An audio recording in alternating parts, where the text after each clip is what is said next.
অনেক গর্ভবতী নারী গর্ভধারণের পর আসলে তার গর্ভধারণের পর যে দাগগুলো হচ্ছে সেই দাগ স্ট্রেচ মার্ক হচ্ছে, পেটটা ঝুলে যাচ্ছে, এগুলো কি লুকানো বা এগুলো এগুলো সারানো যায় হ্যাঁ কিনা? কিছু অংশ মানে একেবারে হয়তো পুরোপুরি করা যায় না, এবং এই ক্ষেত্রে আমরা বলে থাকি স্ট্রেচ মার্কের ক্ষেত্রে স্ট্রেচ মার্ক পড়ার আগেই যদি স্কিনের কেয়ারটা নিতে পারে তাহলে অনেকখানি ভালো। তারপরেও যদি পড়ে যায় সেক্ষেত্রেও আসলে সার্জারির রোল আছে বা ফ্যাট গ্রাফটের রোল আছে। আসতে পারে সেটা হচ্ছে আসলে গর্ভধারণের সময় স্ট্রেচ মার্ক যাতে না আসে এমন কোনো ওয়ে আছে কিনা আসলে?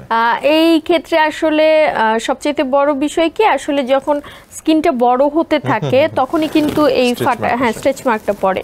তো তখন যেটা আমরা পরামর্শ দিয়ে থাকি যে ময়শ্চারাইজেশন এবং ময়শ্চারাইজেশন, এই ত্বকের আর্দ্রতাটা ওই সময়ে ধরে রাখার জন্য ওই সময়ে অলিভ অয়েল এবং কিছু কোকোয়া বাটার মিক্সড যে লোশন, এগুলো যদি ভালো অ্যাপ্লাই করে এবং ডেইলি কেয়ারের মধ্যে রাখে তাহলে কিন্তু একেবারে অনেকেরই পড়ে না।